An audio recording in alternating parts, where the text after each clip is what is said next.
ตาแนะจ้องดังเตท่าหนึ่งมีนไว้การล้างประสินบายึงนิเยอมปีประวัติศาสตร์หนึ่งโยบายสุดได้ส้มสวากุมหมกกันชาแนเบสอีบุกขยมจือทายึงพิจารณ์มันทายึงจือเลอประพุทธศาสนาอัตเตยึงกู้แต่ดังอมปีประพุทธแมนเตจีพิเศษแนะได้บ้านศึกษาประพุทธศาสนายึงหนึ่งเรียนอมปีประวัติระบบประพุทธกันไลน์ได้ประอังประโสดกันไลน์ได้ประอังประโสดแนะได้ประอังบานจูบหนึ่งไว้เสียงติดนุกคือจีเรื่องราวระบบประพุทธขนมประพุทธศาสนา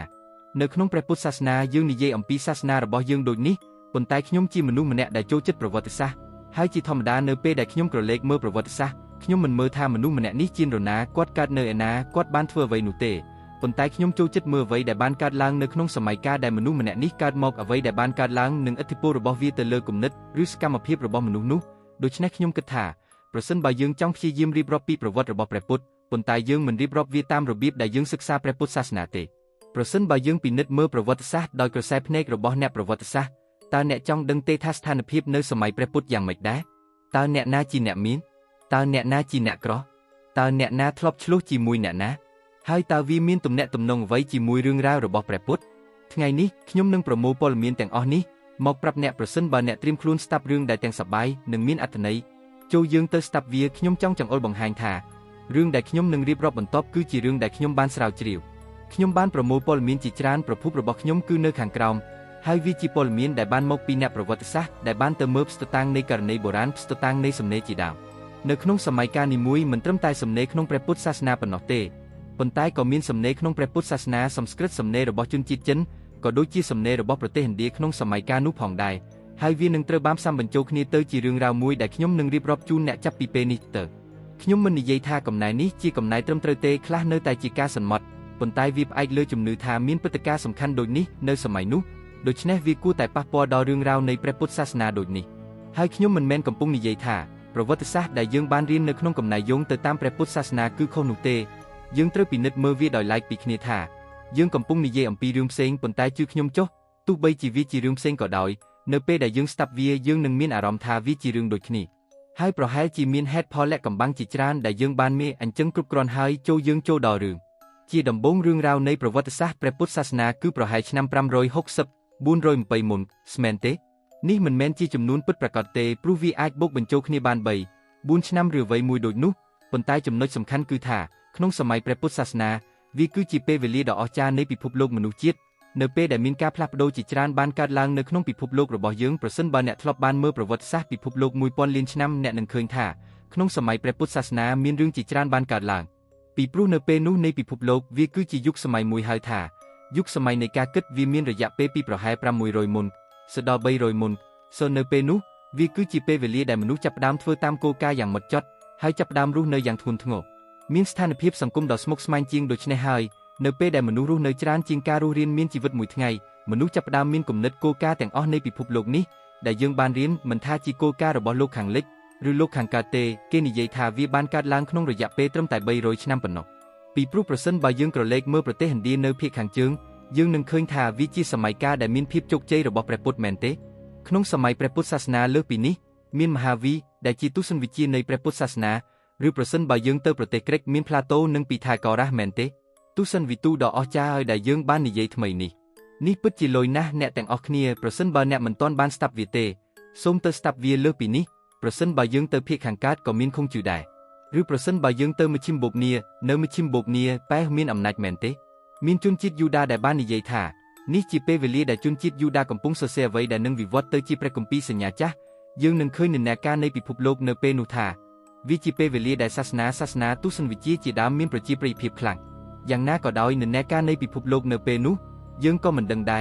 วิบานการล้างขนมเปแต่มวยปีปรุงมนุษย์มันจำบัดบ่อบัญอาหารจีมวยขี้หรือวิกรอนแต่จีนในการมวยปีปรุงมีนการดอกโดหรือวิ่งซิลโทระบบมนุษย์ขยมมันดังทามีนเอาไว้การล้างเตปนใต้อย่างน่าก็ดอยยังดังทานี้จีเปเวลีได้มนุษย์กึศจรานปนใต้สับไงนี้ประสินบายังนิเยอัมปีปิภพโลกแต่มวยวิไอหนึ่งจรานเปวิไอหนึ่งแปลคลายเตอร์จีวิดีโอประวัติศาสตร์ปิภพโลกมวยเซงติดโดยเฉพาะโจยังประดอดเลือดบอลได้ประพุทธกุ้งในขนมประวัติศาสตร์จีกาปิดนะดำบอลได้ประพุทธกุ้งคือจีดำบอลในเพียงขังเจืองประเทศอินเดียยังมันนิเยอัมปีเพียงขังตบงในประเทศอินเดียเตปีปรูเนเปนุปูเกประดอดเลือเพียงขังเจืองในประเทศอินเดียจุมนุสออยเพียงขังตบงในประเทศอินเดียเนเปได้ขยมนิเยอัมปีประเทศอินเดียเนเปนี้ขยมจ้องออยเนรอคเนดังท่า ប្រទេសឥណ្ឌាមិនទាន់បានកើតនៅឡើយទេប្រទេសឥណ្ឌាគឺជាប្រទេសមួយដែលទើបតែកើតថ្មីនេះប៉ុន្តែនៅពេលដែលខ្ញុំនិយាយអំពីទឹកដីដែលជាប្រទេសឥណ្ឌាសប្តាហ៍ថ្ងៃនេះដូចជាប្រទេសនេប៉ាល់បង់ក្លាដែរប៉ាគីស្ថានជាដើមប្រទេសទាំងនោះគឺជាប្រទេសដែលនៅជិតប្រទេសឥណ្ឌាបុរាណនៅពេលនោះវាត្រូវបានគេហៅថាមហាជនពូជនៅក្នុងមហាជនបុត្រក្រុងនេះត្រូវបានបែងចែកជាទីប្រជុំជនតូចមានទីប្រជុំជនធំចំនួន15មួយក្រៅពីនេះមានទីប្រជុំជនធំមួយចំនួនប៉ុន្តែមិនធំដូចទីប្រជុំជនទាំងនោះទេដូចជារដ្ឋ Versailles ជាដើមវាគឺជាទីក្រុងមួយដែលត្រូវបានបែងចែកជាទីប្រជុំជនធំក៏មានគោលសម្ព័ន្ធផងដែរពួកគេត្រូវបានគេហៅថាគោលសម្ព័ន្ធប៉ុន្តែមិនធំដូចទីប្រជុំជនទេពួកគេជាក្រុមមនុស្សដែលរស់នៅជាមួយគ្នាពួកគេក៏មានប្រព័ន្ធគ្រប់គ្រងដែលមិនស្មុគស្មាញដូចទីប្រជុំជនដែរមានការគ្រប់គ្រងប្រភេទផ្សេងគ្នានៅក្នុងទីក្រុងនិងគោលសម្ព័ន្ធនៅក្នុងទីក្រុងជាច្រើនមានប្រព័ន្ធគ្រប់គ្រងមួយហៅថាសម្ពុត្រញ្ញាសិទ្ធិធម៌មានការប្រយុទ្ធគ្នាយ៉ាងធ្ងន់ធ្ងរមានការតស៊ូដណ្ដើមអំណាចនៅក្នុងក្រុមមួយទៀតមានប្រព័ន្ធគ្រប់គ្រងមួយដែលមានលក្ខណៈប្រជាធិបតេយ្យឲ្យខ្លាំងវាគឺជាក្រុមមនុស្សដែលបោះឆ្នោតឲ្យគ្នាទៅវិញទៅមកដើម្បីសម្រេចចិត្តថាត្រូវធ្វើអ្វីជាភាសាអង់គ្លេសវាត្រូវបានគេហៅថាសាធារណរដ្ឋប៉ុន្តែខ្ញុំមិនគិតថាវាអាចត្រូវបានគេហៅថាសាធារណរដ្ឋទេពីព្រោះសាធារណរដ្ឋឥណ្ឌាមិនដូចគ្នានឹងសាធារណរដ្ឋលោកខាងលិចទេពីព្រោះវាមិនអនុញ្ញាតឲ្យមនុស្សសាមញ្ញបោះឆ្នោតវាគឺជាក្រុមមនុស្សដែលបោះឆ្នោតឲ្យគ្នាទៅវិញទៅមកលើសពីនេះមានក្រុមមួយទៀតដែលស្ទើរតែជាសម្ពុត្រណាយាសិទ្ធិរៈប៉ុន្តែវាមិនមែនជាប្រព័ន្ធគ្រប់គ្រងដែលត្រូវបានបន្តពីឪពុកទៅកូនប្រុសឬពីកូនទៅចៅនោះទេវាគឺជាប្រព័ន្ធគ្រប់គ្រងដែលត្រូវបានបន្តទៅអ្នកចាស់ទុំឬមនុស្សដែលនៅក្នុងគោលសម្ព័ន្ធវាគឺជាប្រព័ន្ធគ្រប់គ្រងដែលត្រូវបានបន្តទៅមនុស្សដែលនៅក្នុងគោលសម្ព័ន្ធហើយបន្តវាទៅមនុស្សជំនាន់ក្រោយ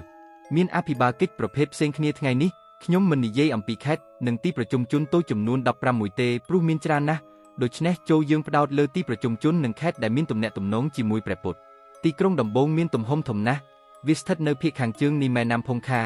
វាត្រូវបានគេហៅថាខ្វាន់កូសិនរាជធានីនៃទីក្រុងនេះគឺសាវត្ថីវាកំពុងតែសាំទៅហើយនៅពេលដែលយើងសិក្សាអំពីព្រះពុទ្ធសាសនាយើងនឹងងាយឈ្មោះខ្វាន់កោសលថាសាវត្ថីសូមក្រឡេកមើលផែនទីនៅទីនេះអ្នកប្រហែលជាអាចមើលឃើញវាអ្នកដែលគ្រប់គ្រងខ្វាន់កោសលក្នុងរជ្ជកាលព្រះពុទ្ធគឺព្រះពុទ្ធសន្តជ័យមហាកោសលប៉ុន្តែខ្ញុំមិនគិតថាព្រះអង្គមានតួនាទីអ្វីទេពីព្រោះមុនពេលព្រះពុទ្ធចាកចេញពីវត្តព្រះអង្គបានផ្លាស់ប្ដូររាជធានីហើយក្លាយជាព្រះពុទ្ធប្រសិទ្ធិកោសលបន្ទាប់មកនៅភាគនិរតីនៃខ្វាន់កោសលមានទីក្រុងមួយឈ្មោះខ្វាន់វង្សាយើងប្រហែលជាមិនសូវស្គាល់ទីក្រុងនេះទេប៉ុន្តែយើងស្គាល់រាជធានីនៃទីក្រុងនេះច្បាស់ណាស់ពីព្រោះរាជធានីនៃទីក្រុងនេះគឺកូសាំពីចូលយើងទៅមើលទីក្រុងចុងក្រោយដែលត្រូវបានគ្រប់គ្រងដោយប្រព័ន្ធគ្រប់គ្រងដែលយើងនឹងនិយាយអំពីថ្ងៃនេះវាគឺជាខ្វាន់ម៉ាកូតខ្វាន់ម៉ាកូតមានរាជធានីមួយឈ្មោះក្រុងរាជគ្រូខ្វាន់ម៉ាកូតគឺជាទីក្រុងដ៏សំខាន់មួយនៅសម័យនោះពីព្រោះវាជាទីក្រុងដ៏មានទ្រព្យសម្បត្តិព្រោះវាមានទីក្រុងលោហៈដូច្នេះពួកគេអាចផលិតអាវុធនិងនាំចេញលោហៈវាជាទីក្រុងមួយដែលមានទ្រព្យសម្បត្តិច្រើនដូច្នេះមានផ្លូវពាណិជ្ជកម្មមួយពីខ្វាន់ម៉ាកូតទៅកាន់ទីក្រុងមួយផ្សេងទៀតគឺខ្វាន់កានដារ៉ាដែលយើងមិននិយាយលម្អិតនៅថ្ងៃនេះទេនៅខ្វាន់ដារ៉ាមានរាជធានីមួយឈ្មោះតាកាសាឡាជាកន្លែងដែលតួអង្គសំខាន់នៃប្រឡោមលោកថៃត្រូវសិក្សាវាគឺជាតួអង្គសំខាន់នៃប្រឡោមលោកឥណ្ឌាមួយដែលត្រូវសិក្សានៅ Thekesele ផ្លូវពាណិជ្ជកម្មនេះគឺជាផ្លូវដែលធ្វើឲ្យមេខតមានទ្រព្យសម្បត្តិច្រើននិងមានឥទ្ធិពលយ៉ាងខ្លាំងសប្តាហ៍ថ្ងៃនេះផ្លូវនេះនៅតែមានវាត្រូវបានចាត់ទុកថាជាផ្លូវចំណាស់ជាងគេនៅដើមដំបូងនៃពិភពលោកវាត្រូវបានគេហៅថាផ្លូវ Grand Trunk យើងអាចមើលឃើញថាក្រៅពីភ្ជាប់ពីមេខតទៅ Kantara វាក៏ភ្ជាប់ទៅ Machim Bopli ផងដែរដូច្នេះទីក្រុងនេះមានទ្រព្យសម្បត្តិស្តុកស្ដាំនិងមានឥទ្ធិពលយ៉ាងខ្លាំងប្រជាជនដែលគ្រប់គ្រងទីក្រុងនេះក្នុងសម័យព្រះពុទ្ធបានចាប់ផ្ដើមពីពុទ្ធសាសនិកជនទោះជាយ៉ាងណាក៏ដោយមុនពេលព្រះពុទ្ធក្លាយជាព្រះសង្ឃប្រជាជនដែលគ្រប់គ្រងទីក្រុងនេះបានក្លាយជាស្តេចណាកឈ្មោះនេះស្ដាប់ទៅដូចជាធ្លាប់ស្គាល់បន្ទាប់ពីនោះបុត្រារបស់ស្តេចណាកបានមកគ្រប់គ្រងទីក្រុងនេះហើយព្រះនាមរបស់ព្រះអង្គគឺអូស្ត្រាអ្វីដែលគួរឲ្យចាប់អារម្មណ៍អំពីខ្វាន់ម៉ាកូតគឺថាប្រហែល200ឆ្នាំក្រោយមកក្នុងសម័យព្រះពុទ្ធព្រះមហាក្សត្រថ្មីមួយអង្គបានប្រសូតនៅទីនេះគឺព្រះបាទអសោកប្រជាជនដែលបានប្រយុទ្ធប្រឆាំងនឹងខ្វាន់ម៉ាកូតត្រូវបានប្រមូលផ្តុំគ្នានៅក្រោមអំណាចរបស់ម៉ាកូតហើយបានក្លាយជាស្តេចដ៏អស្ចារ្យមួយអង្គដែលអាចគ្រប់គ្រងប្រទេសឥណ្ឌាបន្ទាប់មកវិមានអសោកត្រូវបានសាងសង់ឡើងដើម្បីពន្យល់ពីប្រវត្តិសាស្ត្រនិងរឿងផ្សេងទៀតដែលយើងបានរៀនលើសពីនេះមានព្រះសង្ឃមួយអង្គដែលបានរីករាលដាលទៅកាន់កន្លែងផ្សេងទៀតដើម្បីលើកកម្ពស់ព្រះពុទ្ធសាសនាទាំងអស់នេះគឺជាឥទ្ធិពលដ៏អស្ចារ្យរបស់ខ្វាន់ម៉ាកូតចូលចងចាំខ្វាន់ម៉ាកូតឲ្យបានល្អនៅពេលដែលយើងនិយាយអំពីសម័យព្រះពុទ្ធយើងនឹងនិយាយអំពីខ្វាន់ម៉ាកូតច្រើនភាពអស្ចារ្យរបស់ខ្វាន់ម៉ាកូតមានឥទ្ធិពលយ៉ាងខ្លាំងទៅលើជីវិតរបស់ព្រះពុទ្ធរឿងបន្ទាប់មិនត្រូវបានគ្រប់គ្រងដោយប្រព័ន្ធព្រះសង្ឃទេវាត្រូវបានគ្រប់គ្រងដោយក្រុមព្រះសង្ឃដែលខ្ញុំបានប្រាប់ណាស់យើងធ្លាប់បានលើអំពីក្រុមព្រះសង្ឃនេះនៅក្នុងប្រវត្តិសាស្ត្រព្រះពុទ្ធសាសនាថៃវាគឺជាវត្តមណ្ឌូឬវត្តមណ្ឌូដែលត្រូវបានគ្រប់គ្រងដោយវត្តមណ្ឌូរាជធានីនៃវត្តនេះពិតជាវេសាលីតើអ្នកចាំវាទេវាជាវត្តមួយដែលព្រះសង្ឃត្រូវបានបង្ខំឲ្យរស់នៅក្នុងទីក្រុងវេសាលីវត្តព្រះសង្ឃគឺជាផ្នែកមួយនៃក្រុមនេះ អ្នកដែលបានប្រយុទ្ធប្រឆាំងនឹងវត្តព្រះសង្ឃនេះគឺខ្វាន់ម៉ាកូតដែលខ្ញុំបានប្រាប់ណាវត្តអារាមចុងក្រោយដែលមានសារៈសំខាន់ចំពោះព្រះពុទ្ធសាសនាគឺវត្តខ្វាន់ម៉ាឡាវត្តខ្វាន់ម៉ាឡាមិនធំប៉ុន្មានទេវានៅជិតទីក្រុងព្រះពុទ្ធរាជធានីខ្វាន់ម៉ាឡាមានទីក្រុងពីរមួយក្នុងចំណោមទីក្រុងទាំងនោះគឺកុសិនារាដែលជាទីក្រុងរបស់ព្រះពុទ្ធទាំងនេះគឺជាទីក្រុងសំខាន់នៅក្នុងប្រវត្តិសាស្ត្រព្រះពុទ្ធសាសនាទីក្រុងពីរផ្សេងទៀតដែលយើងគួរដឹងមិនមែនជាទីក្រុងមួយក្នុងចំណោមទីក្រុងទាំង15មួយនៅក្នុងមហាជនបទនោះទេប៉ុន្តែពួកគេគឺជាទីក្រុងនៅក្នុងកំណែភាសាអង់គ្លេសពេលខ្លះវាត្រូវបានគេហៅថាកុលសម្ព័ន្ធពេលខ្លះវាត្រូវបានគេហៅថាទីក្រុងឬអ្វីមួយដូចនោះខ្ញុំមិនដឹងថាវាតំណាងឲ្យអ្វីទេប៉ុន្តែវាត្រូវបានគ្រប់គ្រងដោយក្រុមមនុស្សដែលមានត្រកូលដូចគ្នាវាមិនមែន100ទេប៉ុន្តែវាគឺជាក្រុមទាហានដែលបានជ្រើសរើសមនុស្សម្នាក់នេះឲ្យធ្វើជាអ្នកគ្រប់គ្រងបន្ទាប់ទីក្រុងដំបូងដែលយើងនឹងនិយាយអំពីគឺទីក្រុងរបស់ពូសាក់ជាការពិតណាស់រាជធានីគឺបិលបាត្រាទីក្រុងរបស់សាក់ស្ថិតនៅជិតក្រុងកុសិនារាវាដូចជារដ្ឋចំណុះរបស់ក្រុងកុសិនារាវាដូចជារដ្ឋបាលរបស់ក្រុងកុសិនារាប៉ុន្តែទីក្រុងរបស់ពូសាក់អាចគ្រប់គ្រងដោយខ្លួនឯងបានវាមានអំណាចគ្រប់គ្រងដោយខ្លួនឯងប៉ុន្តែវាត្រូវតែចុះចូលនឹងពូកោសាជាការពិតណាស់បុគ្គលដែលមានអំណាចបំផុតនៃត្រកូលសាក់ក្នុងសម័យព្រះពុទ្ធគឺព្រះពុទ្ធសោថោឋាននៅដើមដំបូងទ្រង់នៅតែជាព្រះអង្គម្ចាស់ឥឡូវនេះមានសំណួរមួយដែលមនុស្សសួរតាមវិធីពីរយ៉ាងតើទីក្រុងរបស់ពូសាក់ជាទីក្រុងសំខាន់មួយនៅពេលនោះមែនទេប្រសិនបើយើងអានប្រវត្តិសាស្ត្រយើងនឹងមានអារម្មណ៍ថាវាជាទីក្រុងធំមួយដែលធំដូចពូកូសានតាមពិតទៅវាមិនធំដូចពូកូសានសំខាន់ទាំង15មួយនោះទេក្រុមមនុស្សមួយក្រុមដែលបានសិក្សាអំពីព្រះពុទ្ធសាសនាបាននិយាយថាទីក្រុងរបស់សាក់គឺជាទីក្រុងតូចមួយដែលមានគោលសម្ព័ន្ធតែប៉ុន្មានគោលសម្ព័ន្ធប៉ុណ្ណោះខ្ញុំគិតថាពួកគេបានប្រើពាក្យ tribes ព្រោះពួកគេអានវាជាភាសាអង់គ្លេសពួកគេបានប្រើពាក្យ tribes ប៉ុន្តែដោយដែលខ្ញុំបាននិយាយវាមិនអាចបកប្រែប្រទេសឥណ្ឌាទៅជាភាសាអង់គ្លេសបានទេដូច្នេះដោយដែលខ្ញុំបានស្រាវជ្រាវទីក្រុងរបស់ពូសាក់ឲ្យមិនធំដូចគោលសម្ព័ន្ធទេប៉ុន្តែវាមិនតូចដូចគោលសម្ព័ន្ធទេព្រោះវាជាទីក្រុងសំខាន់មួយដែលមានទីតាំងនៅលើផ្លូវរវាងខ្វាន់ម៉ាកុដនិងខ្វានកន្ទរៈដោយដែលខ្ញុំបាននិយាយដោយសារវាស្ថិតនៅចន្លោះផ្លូវវាជាទីក្រុងដ៏រីកចម្រើនមួយដែលមានអ្នកធ្វើដំណើរច្រើនប្រសិនបើយើងសង្កេតមើលប្រវត្តិសាស្ត្រយើងនឹងដឹងថាទីក្រុងណាមួយដែលស្ថិតនៅចន្លោះផ្លូវនាពេលអនាគតដ៏ឆ្ងាយឬទីក្រុងណាមួយដែលស្ថិតនៅលើផ្លូវថ្មីគឺមានភាពរុងរឿងនិងជាទីក្រុងធំមួយដែលមានលុយច្រើនចំពោះទីក្រុងមួយទៀតដែលនៅជិតគ្នាដូចជាទីក្រុងបងប្អូនឬទីក្រុងដែលមានសាច់ញាតិជិតស្និទ្ធវាគឺជាទីក្រុងរបស់ត្រកូលហ្គោរីតាមពិតទៅទីក្រុងទាំងពីរនេះគឺជាសាច់ញាតិជិតស្និទ្ធមានបុរសម្នាក់មកពីត្រកូលកោអលៈដែលធ្លាប់រស់នៅជាមួយពូសាក់រៈទោះជាយ៉ាងណាក៏ដោយត្រកូលកោអលៈបានឆ្លងមេរោគហើយនៅពេលដែលពួកគេឆ្លងមេរោគពួកគេត្រូវស្នាក់នៅក្នុងព្រៃពីព្រោះការពីអតីតកាលប្រសិនបើពួកគេមិនអាចព្យាបាលបានទេពួកគេអាចឆ្លងមេរោគតើអ្នកអាចស្រមៃមើលរឿងនោះបានទេទោះជាយ៉ាងណាក៏ដោយនៅពេលដែលពួកគេនៅក្នុងព្រៃជំងឺនេះបានជាសះស្បើយដូច្នេះពួកគេបានសាងសង់ទីក្រុងផ្ទាល់ខ្លួនរបស់ពួកគេគឺកោអលៈហើយរាជធានីគឺក្រុងទេវ៉ាហាទោះជាយ៉ាងណាក៏ដោយទីក្រុងទាំងពីរនេះមានទន្លេមួយគឺទន្លេរ៉ូហេនីនៅពេលអនាគតដ៏ខ្លីខាងមុខនេះយើងនឹងនិយាយអំពីរបៀបដែលទីក្រុងទាំងពីរនេះបានប្រយុទ្ធគ្នាដើម្បីទឹកហើយព្រះពុទ្ធត្រូវបញ្ឈប់ពួកគេដូច្នេះពួកគេបានក្លាយជាព្រះសង្ឃដែលហាមឃាត់សាច់ញាតិរបស់ព្រះអង្គមិនឲ្យប្រយុទ្ធគ្នាដើម្បីទន្លេរ៉ូហេនីដែលនៅទីនេះចំណុចសំខាន់គឺរាជធានីនិងត្រកូលកោឲ្យមានឈាមបរិសុទ្ធណាស់ពួកគេមានអារម្មណ៍ថាពួកគេមិនអាចរៀបការជាមួយមនុស្សខាងក្រៅបានទេហើយឈាមរបស់ពួកគេក៏មិនអាចប្រឡាក់បានដែរដូច្នេះពួកគេបានរៀបការដោយខ្លួនឯងពួកគេមានទំនាក់ទំនងជិតស្និទ្ធណាស់ដូច្នេះប្រធានបទបន្ទាប់សម្រាប់ថ្ងៃនេះគឺតើព្រះពុទ្ធជានរណាយើងបានឮឈ្មោះតួអង្គជាច្រើននៅក្នុងព្រះពុទ្ធសាសនាដូចជាបុគ្គលនេះជាសាច់ញាតិរបស់ព្រះពុទ្ធប៉ុន្តែខ្ញុំត្រូវតែសារភាពថាមុនពេលខ្ញុំធ្វើវីដេអូនេះខ្ញុំមិនដែលគិតថាអ្នកណាជាព្រះពុទ្ធនិងត្រកូលរបស់ព្រះអង្គទេដូច្នេះថ្ងៃនេះដោយសារយើងបាននិយាយអំពីប្រវត្តិខ្ញុំគិតថាយើងគួរតែពិនិត្យមើលពូជពង្សរបស់ព្រះពុទ្ធដូច្នេះយើងអាចដឹងថាអ្នកណាជានរណានិងព្រះពុទ្ធជាអ្វីហើយរឿងមួយដែលយើងនឹងឃើញយ៉ាងច្បាស់ហើយយើងប្រហែលជាមិនធ្លាប់បានកត់សម្គាល់នៅពេលសិក្សាអំពីព្រះពុទ្ធសាសនាគឺទំនាក់ទំនងរវាងគ្រួសារសាក់រៈនិងគ្រួសារកិរិយាថ្ងៃនេះដើម្បីមើលពូជពង្សច្បាស់លាស់បំផុតយើងនឹងឡើងមួយជំហានទៀតទៅកាន់ជំនាន់ព្រះបិតារបស់ព្រះពុទ្ធដែលជាជំនាន់នៃភ្នែកនិងភ្នែករបស់ព្រះពុទ្ធនៅខាងសាក់រៈក្នុងជំនាន់ព្រះពុទ្ធមានព្រះមហាក្សត្រមួយអង្គព្រះនាមស្រីហនុនៅខាងកូរីយ៉ាមានព្រះបាទអញ្ជីណាយើងនឹងឃើញថាមហេសីរបស់ព្រះបាទស្រីហនុគឺជាប្អូនប្រុសឬប្អូនស្រីរបស់ព្រះបាទអញ្ជីណាចំណែកឯមហេសីរបស់ព្រះបាទអញ្ជីណាក៏ជាប្អូនប្រុសឬប្អូនស្រីរបស់ព្រះបាទស្រីហនុដែរអ្នកទាំងពីរបានរៀបការជាមួយគ្នាឥឡូវនេះប្រសិនបើយើងចុះទៅជំនាន់ព្រះបិតារបស់ព្រះពុទ្ធកូនរបស់មនុស្សទាំងពីរនាក់នេះខ្ញុំគិតថាពួកគេជាកូនសំខាន់ពីព្រោះនៅពេលនោះប្រកាសជាមានទ្រព្យសម្បត្តិច្រើនយើងមិនរាប់បញ្ចូលទេមានកូនសំខាន់ចំនួន7នាក់ជាមួយគ្នាជាការពិតណាស់កូនច្បងគឺព្រះបាទសុទ្ធណៈដែលជាព្រះបិតាឬព្រះបិតារបស់ព្រះពុទ្ធថ្ងៃនេះខ្ញុំចង់ប្រើពាក្យអសុរោះបំផុតខ្ញុំចង់ប្រើពាក្យដែលមិនធ្វើតាមពាក្យរបស់ព្រះមហាក្សត្រពេលខ្លះវាអាចជាការប្រមាថប៉ុន្តែខ្ញុំនឹងមិនប្រើពាក្យរបស់ព្រះមហាក្សត្រទេព្រោះវានឹងមានការភ័ន្តច្រឡំនិងពិបាកយល់ឥឡូវនេះប្រសិនបើយើងក្រឡេកមើលព្រះបាទសុទ្ធោឋានា យើងនឹងឃើញថាព្រះបាទសុទ្ធោថាណាបានរៀបការជាមួយបងប្អូនប្រុសពីរនាក់នៃគ្រួសារកូរីយ៉ាពួកគេបានរៀបការនៅក្នុងផ្ទះនោះពួកគេជាកូនរបស់អានជីណាបងប្រុសរបស់នាងឈ្មោះសេរីមហាមីយាឬមហាមីយីបងប្រុសរបស់នាងឈ្មោះបច្ឆាប់ដីកូដមីពួកគេជាបងប្អូនបង្កើតមែនទេពួកគេបានរៀបការហើយមានបុត្រមួយអង្គឈ្មោះសិទ្ធៈព្រះអង្គត្រូវបានគេសន្មតថាជាបុត្ររបស់ព្រះពុទ្ធព្រះអង្គមានបុត្រាតែម្នាក់គត់មហាមីយាបានទទួលមរណភាពបច្ចាបាឌីមានបុត្រាពីរនាក់បុត្រាម្នាក់និងបុត្រីម្នាក់ប្រសិនបើអ្នកចាំបានពីប្រវត្តិសាស្ត្រននគឺជាមនុស្សម្នាក់ក្នុងចំណោមមនុស្សដែលបានដើរតាមព្រះពុទ្ធចូលយើងត្រឡប់ទៅជំនាន់ព្រះបិតារបស់ព្រះពុទ្ធវិញដោយដែលខ្ញុំបាននិយាយព្រះបិតារបស់ព្រះពុទ្ធមានបងប្អូនជាច្រើនព្រះអង្គមានបុត្រសំខាន់ជាច្រើនបុត្រដំបូងគឺសុគតឋា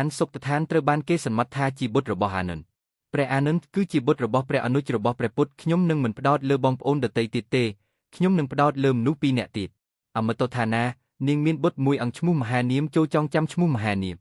នាងត្រូវបានគេសន្មតថាមានទំនាក់ទំនងជាមួយព្រះពុទ្ធនាងបានផ្លាស់ប្ដូរជីវិតរបស់ព្រះពុទ្ធយ៉ាងច្រើននាងត្រូវបានគេសន្មតថាជាអ្នកស្នងរាជបន្តពីសុគតឋានមនុស្សគួរឲ្យចាប់អារម្មណ៍ម្នាក់ទៀតគឺបងស្រីម្នាក់ឈ្មោះបមតានាងត្រូវបានគេសន្មតថារៀបការជាមួយកូនប្រុសរបស់គោអលៈព្រះអង្គឈ្មោះសុពុទ្ធប្រសិនបើមានស្ត្រីម្នាក់នៅខាងនេះនាងត្រូវរៀបការជាមួយបុរសនៅខាងនោះប្រសិនបើមានស្ត្រីម្នាក់នៅខាងនោះនាងត្រូវរៀបការជាមួយបុរសនៅខាងនោះពួកគេមានកូនពីរនាក់ម្នាក់ក្នុងចំណោមពួកគេគឺព្រះពុទ្ធម្នាក់ទៀតគឺសោត្រាពិម្បានាងត្រូវបានគេសន្មតថារៀបការជាមួយព្រះពុទ្ធពេលយើងសិក្សាប្រវត្តិសាស្ត្រយើងមានការភ័ន្តច្រឡំអ្នកខ្លះនិយាយថាព្រះពុទ្ធជាម្ចាស់ជាអ្នកស្នងរាជពីព្រះពុទ្ធអ្នកខ្លះទៀតនិយាយថាព្រះពុទ្ធជាម្ចាស់ជាបុត្ររបស់ប្អូនប្រុសរបស់ព្រះពុទ្ធតើការសន្និដ្ឋានយ៉ាងដូចម្តេចមានហេតុផលពីពួកគេត្រូវរៀបការជាមួយគ្នាប្រសិនបើយើងពិចារណាពីភាពយន្តឬប្រឡំលោកយើងដឹងពីបរិបទនៃរឿងយើងបានណែនាំតួអង្គរួចហើយចូលយើងមើលថាអ្នកណាបានធ្វើអ្វីនឹងដោយរបៀបណា29ឆ្នាំដំបូងនៃជីវិតរបស់ព្រះពុទ្ធ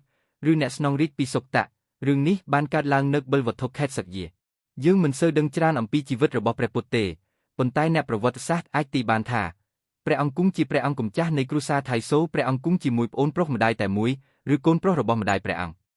គប្រហែលជាបានលេងជាមួយព្រះអានន្ទព្រោះពួកគេមានអាយុប្រហាក់ប្រហែលគ្នាចំណុចគួរឲ្យចាប់អារម្មណ៍មួយទៀតដែលខ្ញុំមិនបានរកឃើញជាភាសាថៃទេប៉ុន្តែខ្ញុំបានរកឃើញវាជាភាសាអង់គ្លេសនៅពេលខ្ញុំរកមើលពាក្យបាលីនិងសំស្ក្រឹតយើងបានរៀននៅក្នុងប្រវត្តិសាស្ត្រថានៅពេលដែលព្រះពុទ្ធបានរៀបអភិសេកព្រះអង្គត្រូវបង្ហាញជំនាញរបស់ព្រះអង្គដូចជាការបាញ់ព្រួញដើម្បីបញ្ជាក់ខ្លួនឯងមានទ្រឹស្ដីមួយដែលថាព្រះអង្គម្ចាស់ប្រហែលជាមិនចាប់អារម្មណ៍ក្នុងការប្រយុទ្ធតាំងពីទ្រង់នៅក្មេងមកម្លេះជាការពិតណាស់ទ្រង់គ្រាន់តែជាក្មេងម្នាក់ប៉ុណ្ណោះទ្រង់ត្រូវរៀនជំនាញគ្រប់ប្រភេទដូចជាព្រះអង្គម្ចាស់ឥណ្ឌាដែរព្រះអង្គត្រូវជិះសេះកាន់ដំរីនិងប្រើអាវុធគ្រប់ប្រភេទយើងមិនដឹងថាព្រះពុទ្ធបានយាងទៅសិក្សានៅទីក្រុងដាសាឡាអត់ទេគ្មានស្ទតាំងទេប៉ុន្តែវាអាចទៅរួចពីព្រោះទីក្រុងរបស់ព្រះពុទ្ធស្ថិតនៅលើផ្លូវទៅកាន់តាកាសាឡាវាជានិន្នាការពេញនិយមនៅពេលនោះយ៉ាងណាក៏ដោយយើងមិនដឹងថាព្រះអង្គម្ចាស់បានទៅសិក្សានៅទីក្រុងតាកាសាឡាអត់ទេយើងអាចទីបានតែថាព្រះអង្គម្ចាស់ប្រហែលជាមិនចាប់អារម្មណ៍នឹងការប្រយុទ្ធគ្រប់បែបយ៉ាងនោះទេដូច្នេះទ្រង់មិនបានបង្ហាញពីជំនាញរបស់ទ្រង់ទេដូច្នេះនៅក្នុងកំណែដែលខ្ញុំបានអានខ្ញុំបានដឹងថាទ្រង់មានបញ្ហានៅពេលដែលទ្រង់រៀបកា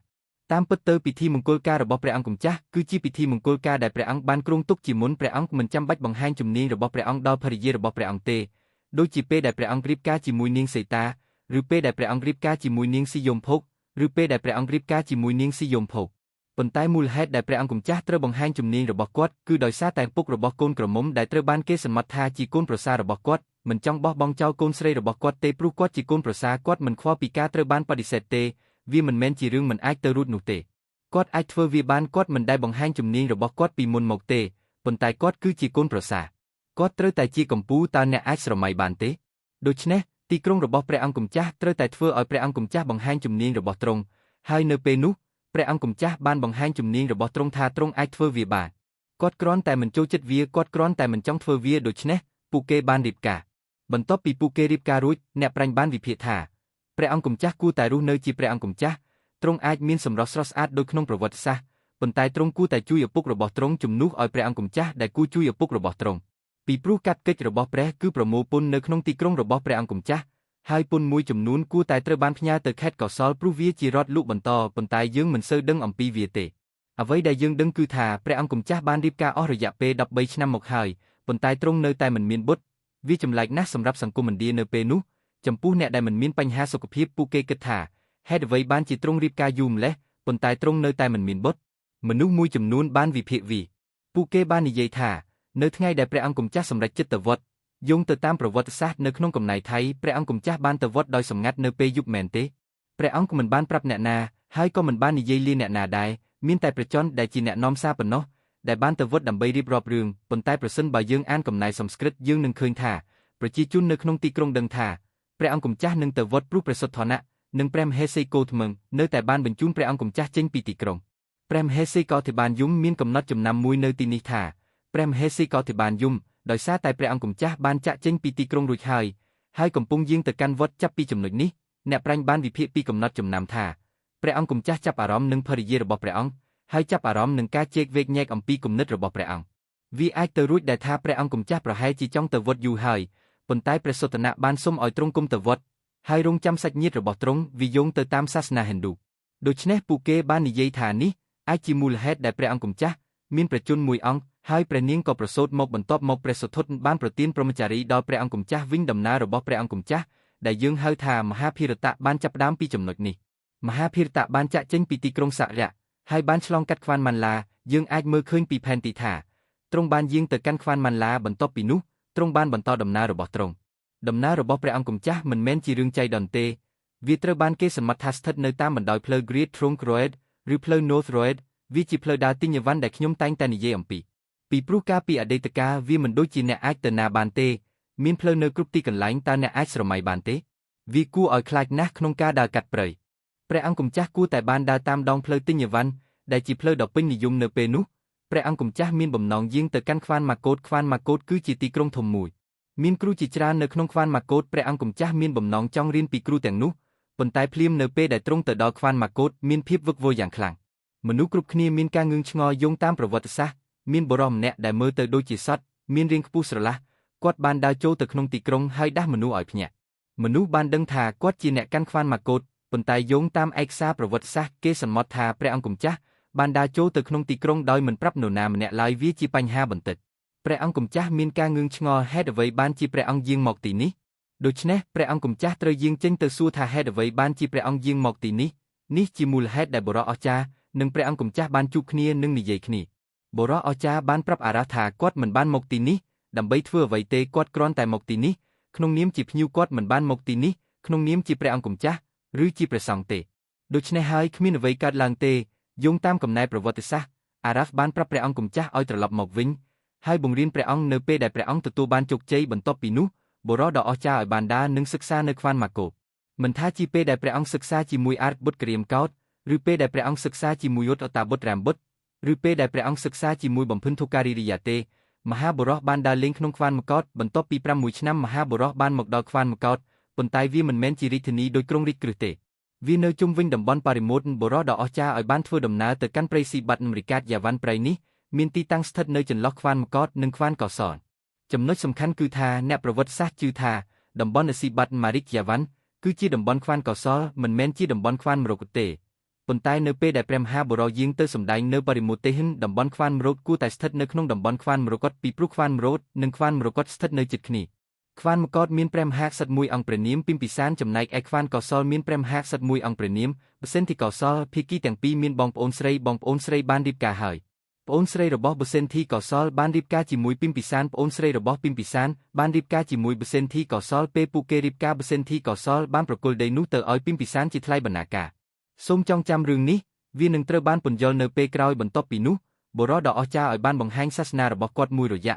ហើយបានធ្វើដំណើរទៅកាន់ក្រុងរាជគ្រូដែលជារាជធានីនៃខ្វានម៉ាកូតទ្រង់ប្រហែលជាបានសន្យានឹងព្រះពិមពិសាថាទ្រង់នឹងយាងមកវិញដើម្បីបង្រៀនទ្រង់ដូច្នេះព្រះពិមពិសាបានជួបព្រះពុទ្ធហើយបានសន្ទនាជាមួយទ្រង់នៅពេលនោះព្រះពិមពិសាបានថ្វាយដែនដីប៉ាវេរវ័នដល់ព្រះពុទ្ធប៉ាវេរវ័នគឺជាព្រៃឈើមួយដូច្នេះមជ្ឈមណ្ឌលនៃព្រះពុទ្ធសាសនានៅសម័យដើមគឺនៅខ្វានម៉ាកូតក្នុងប៉ាវេរវ័ននៅប៉ាវេរវ័នមានព្រឹត្តិការណ៍សំខាន់ជាច្រើនដែលទាក់ទងនឹងព្រះពុទ្ធសាសនានៅសម័យដើមហេតុការណ៍ទាំងអស់នេះបានកើតឡើងដោយសារតែព្រះពុទ្ធគង់នៅទីនេះក្នុងរដូវវស្សាព្រះអង្គមិនបានយាងទៅណាទេការព្រះពុទ្ធគង់នៅទីនេះអ្វីទាំងអស់ដែលទាក់ទងនឹងព្រះពុទ្ធបានកើតឡើងនៅប៉ាវេរវ័នរួមទាំងព្រឹត្តិការណ៍នៃថ្ងៃមាឃបូជាដែលព្រះសង្ឃចំនួន1250អង្គបានមកជួបជុំគ្នាដោយមិនបានណាត់ជួបជាមុននៅយុគពេញបូមីព្រះសង្ឃទាំងអស់គឺជាព្រះសង្ឃអូហុននិងព្រះស៊ីវុបសម្បទាដែលត្រូវបានព្រះពុទ្ធបំពុះនៅពេលនោះអ្នកប្រវត្តិសាស្ត្របានព្យាយាមស្វែងរកចម្លើយថាហេតុអ្វីបានជាព្រះសង្ឃទាំងអស់មកជួបជុំគ្នាដោយមិនបានណាត់ជួបជាមុនមានអ្នកប្រវត្តិសាស្ត្រថៃមួយចំនួនដែលបានព្យាយាមស្វែងរកចម្លើយពីព្រោះនៅក្នុងខែមីនាសាសនាហិណ្ឌូមានពិធីបុណ្យដ៏សំខាន់មួយហៅថាស៊ីវរាត្រី ដែលជាព្រឹត្តិការណ៍ដ៏ធំមួយសម្រាប់ពួកហិណ្ឌូពួកគេទាំងអស់គ្នាបានមកជួបជុំគ្នាដើម្បីធ្វើសកម្មភាពនិងធ្វើពិធីសាសនាកុំភ្លេចថាព្រះពុទ្ធសាសនាមិនទាន់កើតនៅឡើយទេព្រះសង្ឃទាំងអស់ដែលត្រូវបានបំពុះជាពុទ្ធសាសនិកពីមុនពួកគេទាំងអស់សុទ្ធតែជាអ្នកកាន់សាសនាហិណ្ឌូនៅថ្ងៃសិវរាត្រីពួកគេត្រូវទៅចូលរួមព្រឹត្តិការណ៍មួយប៉ុន្តែនៅពេលដែលពួកគេបានផ្លាស់ប្ដូរសាសនាពួកគេមានការភ័ន្តច្រឡំនៅពេលនោះព្រះពុទ្ធមិនបានប្រកាសថាទ្រង់នឹងបង្កើតសាសនាថ្មីមួយហើយថាព្រះពុទ្ធសាសនាទេផ្ទុយទៅវិញព្រះពុទ្ធបានប្រាប់ពួកគេអំពីអ្វីដែលទ្រង់គិតអំពីព្រះពុទ្ធសាសនាប្រសិនបើយើងក្រឡេកមើលគោលការណ៍របស់ព្រះពុទ្ធនិងព្រះពុទ្ធសាសនាយើងអាចមើលឃើញថាគំនិតរបស់ព្រះពុទ្ធគឺចង់និយាយថាយើងមិនជឿថាព្រះមានឥទ្ធិពលលើជីវិតរបស់យើងទេយើងអាចគ្រប់គ្រងជីវិតរបស់យើងបានសត្វទាំងអស់ក្នុងโลกនឹងធ្វើតាមកម្មរបស់វាមិនមែនព្រះទេឬពួកគេនិយាយថាសាសនាហិណ្ឌូជឿលើអត្តភាពនៃខ្លួនឯងព្រះពុទ្ធបានមានបន្ទូលថាយើងជឿលើអត្តភាពឬអត្តភាពនៃខ្លួនឯងយើងអាចមើលឃើញថាព្រះពុទ្ធមិនបានប្រកាសពីសាសនាថ្មីទេគឺគ្រាន់តែជាវិធីគិតថ្មីមួយប៉ុណ្ណោះដូច្នេះប្រជាជនដែលបានចូលមកកាន់ព្រះពុទ្ធសាសនាមានការភ័ន្តច្រឡំថ្ងៃនេះជាថ្ងៃដ៏សំខាន់មួយវាដូចជាថ្ងៃចូលឆ្នាំថ្មីឬថ្ងៃសង្ក្រាន្តអញ្ចឹងយើងត្រូវធ្វើអ្វីមួយឬធ្វើអ្វីមួយល្អប៉ុន្តែយើងមិនដឹងទេគ្មានការប្រកាសអ្វីទេដូច្នេះហើយពុទ្ធសាសនិកជនទាំងអស់ដែលដូចជាអ្នកកាន់សាសនាព្រះពុទ្ធបានមកជួបជុំគ្នាដើម្បីសួរថាតើយើងគួរធ្វើអ្វីនៅថ្ងៃនេះព្រះពុទ្ធបានទាត់ឃើញថាមនុស្សគ្រប់គ្នាបានមកជួបជុំគ្នាហើយតាមពិតទៅព្រះពុទ្ធសាសនាមិនមានព្រឹត្តិការណ៍អ្វីទេដូច្នេះព្រះអង្គគ្រាន់តែប្រកាសសាសនាថ្មីមួយអ្វីមួយដូចនោះទោះជាយ៉ាងណាក៏ដោយនេះគ្រាន់តែជាការសន្មត់មួយពីក្រុមអ្នកប្រាជ្ញមួយក្រុមដែលបានវិភាគវាដូចនេះខ្ញុំបានព្យាយាមពិនិត្យមើលថាតើថ្ងៃសិវរាត្រីឬថ្ងៃសង្ក្រាន្តដូចគ្នានឹងថ្ងៃមហាភូមិខ្ញុំបានពិនិត្យមើលថាពួកវាមិនមែនជាថ្ងៃតែមួយទេខ្ញុំមិនប្រកាសទេព្រោះប្រវត្តិដ៏យូរអង្វែងធ្វើឲ្យថ្ងៃទាំងនោះខុសគ្នាពីមួយថ្ងៃទៅមួយថ្ងៃឬពួកវាមិនតាក់ទងគ្នាទេនេះគ្រាន់តែជាការសន្មត់ប៉ុណ្ណោះវាគ្រាន់តែជាទ្រឹស្ដីមួយប៉ុណ្ណោះទោះជាយ៉ាងណាក៏ដោយការពន្យល់នេះសមហេតុផលហេតុអ្វីបានជាព្រះពុទ្ធបានប្រមូលផ្តុំគ្នាច្រើននៅក្នុងព្រៃវិរុណក្នុងរយៈពេលមួយយប់សរុបមកព្រៃវិរុណគឺជាកន្លែងដែលព្រះពុទ្ធហើយវាគឺជាមជ្ឈមណ្ឌលនៃសាសនាថ្មីទោះជាយ៉ាងណាក៏ដោយព្រះពុទ្ធមិនគង់នៅក្នុងព្រៃខ្វាន់ម៉ាកូតឬព្រៃវិរុវ័នទេ